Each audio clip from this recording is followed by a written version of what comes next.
Good day everyone, I am Irene Escatubay, and for today's video, you will see my co-reporter. And they are Christine Joy B. Cunanan, Eliza May Makasuhig, and Harayan K. Kanamot.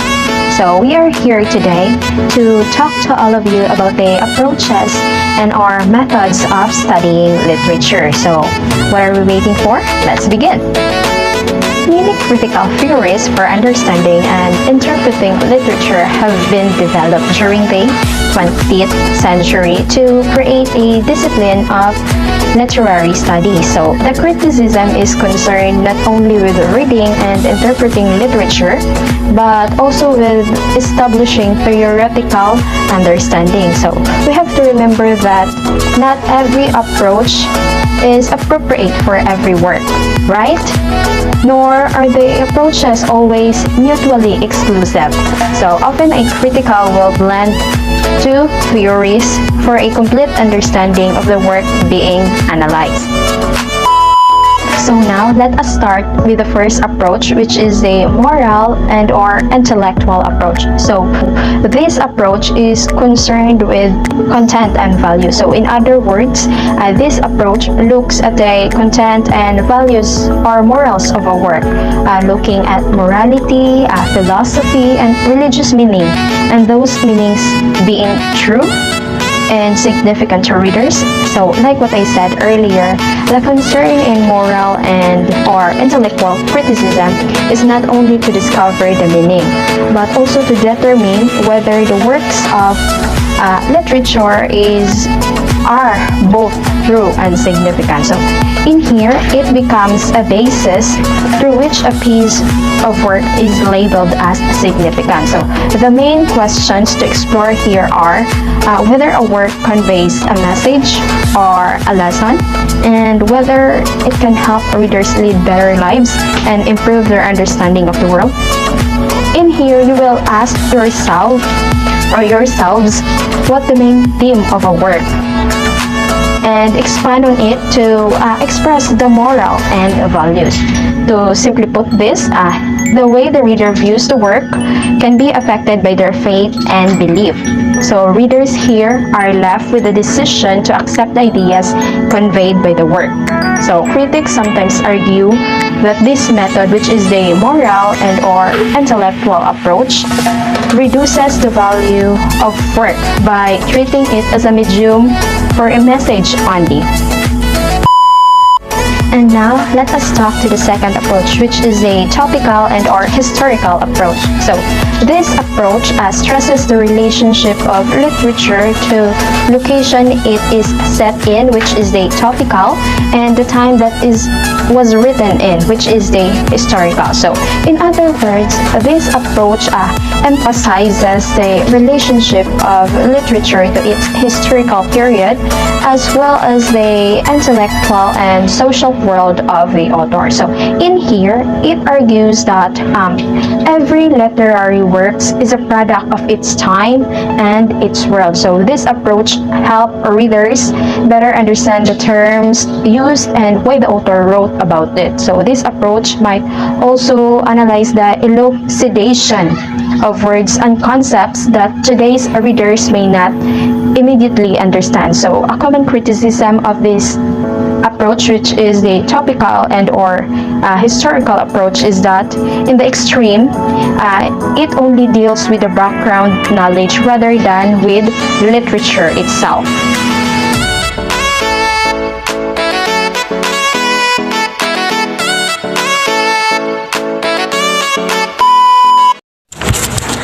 The next approach is the New Criticism or Formalist. So New Criticism was a formalist movement in literary theory that dominated American literary in the middle decades of the 20th century. So it emphasized close reading, particularly of poetry, to discover how a work of literature functioned as a self-contained, self-influential, and aesthetic object. So new critics believe that the structure and meaning of the text were intimately connected and should not be analyzed separately. So, in order to bring the focus of the literary studies back to analysis of the text, they aimed to exclude the reader's response, the author's intention, historical and cultural text, and moralistic biases from their analysis.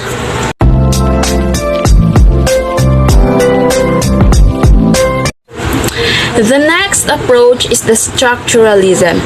So structuralism enjoyed popularity in the 1950s and 1960s in both European and American literary theory and criticism. Structuralism focuses on literature as a system of science in which meaning is constructed within a context. So first seen in the work of the anthropologist Claude Lévi-Strauss and the literary critic Roland Barthes, the essence of structuralism is the belief that things cannot be understood in isolation, they have to be seen in the context of larger structures they are part of it.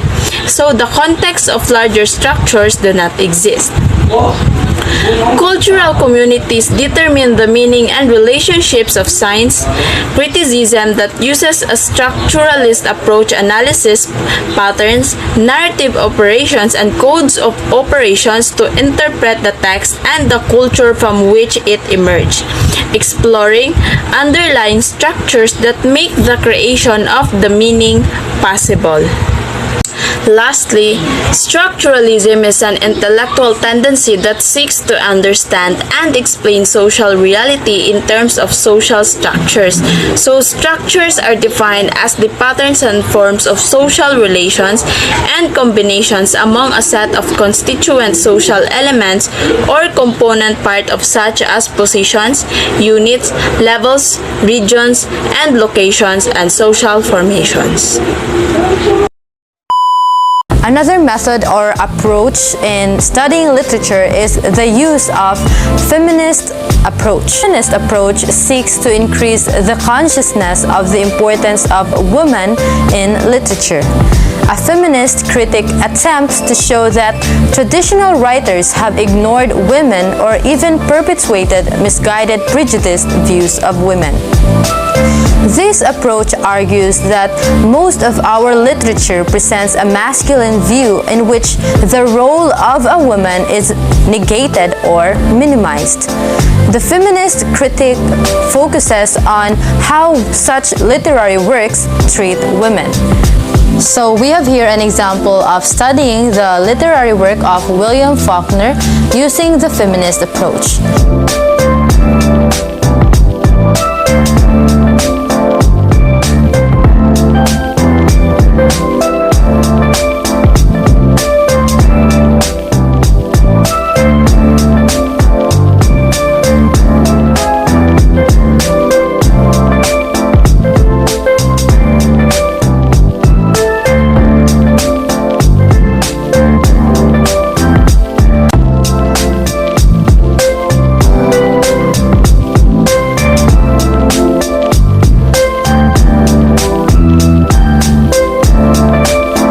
As what we have read, we can see that the critic focused on how Dewey Dell, the female character, is represented in the novel. So that is how you use the feminist approach. Another approach or method that is used in studying literature is the economic or Marxist approach.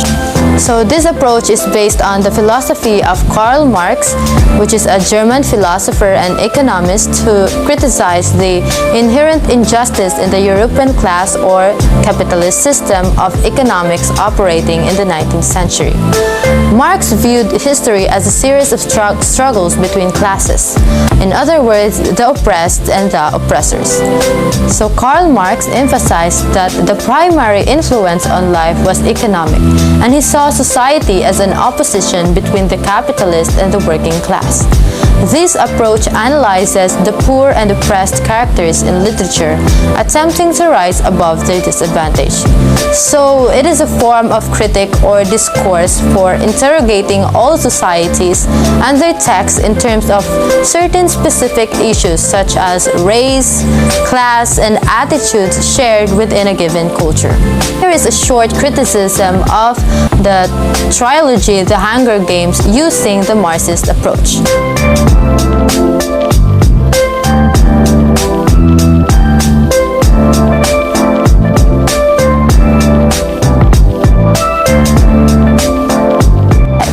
So as what we have read, we can see that using the Marxist critic, we will focus on how the characters struggled economically and socially and how it affected their life. So today we're going to tackle about the two remaining approaches, which is the psychological or psychoanalytic approach and the archetypal, symbolic, or mythic approach. So another approach or methods when studying literature includes psychological or psychoanalytic approach. This approach provides a new key to understanding a character's behavior by analyzing the character's hidden or unconscious motives. In here, one analyzes literature by focusing on the psychology of the writer and characters. It focuses on the inner motivations of the characters. Some critics use the approach to analyze fictional characters. For example, Freud claimed that Shakespeare's Hamlet suffers from an Oedipus complex. So with this, the critic must offer a thorough investigation of how much background information given by the author of the character must be explored. Other critics use it as a way of analyzing authors or the artistic process. What was the author experiencing personally at that time the work was written? That maybe the literary work made is inspired by his or her experiences, like that. So when psychoanalyzing the author, this obviously has shades the historical or topical approach. The next, which is the last, is the archetypal, symbolic, or mythic. This approach is derived from the work of Carl Jung in the year 1875 to 1961. Jung presupposes that human life is built up out of patterns or archetypes, which also refers to the first patterns that are similar throughout various cultures and historical lines or historical times. So, this is where people perceive and give the same meanings to symbols.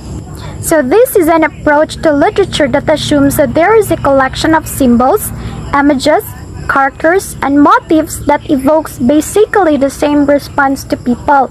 This approach is similar to the structuralist analysis, for both approaches trust the connections that may be discovered in literature written in different times and vastly different locations of the world. This approach is used to support the claim that the very best literature is grounded in archetypal patterns such as creation of human beings, the hero quest, or the search for paradise. For example, the hero's journey, that when analyzing, we can come up and think on the stages of a hero who goes on an adventure, faces a crisis, and wins, and then returns victorious. So by just a word itself, and with its essence, we can draw patterns, predict, and put meanings because people were already aware of what's being a hero. So this approach encompasses the question, how does the literature represent such a pattern, and what truths does it explore across historical, national, or cultural lines? So the heart of this approach and Jung's theory is that all human beings have a shared consciousness. So I have here other archetypal examples like snake. We can think of the nature of a snake as evil, represents wisdom, destruction, or sensuality. The color black represents or symbolizes as chaos, death, or evil. And the white dove symbolizes as peace and freedom. So that ends our report. Hope that you learned and gained something from our report today. Thank you for listening.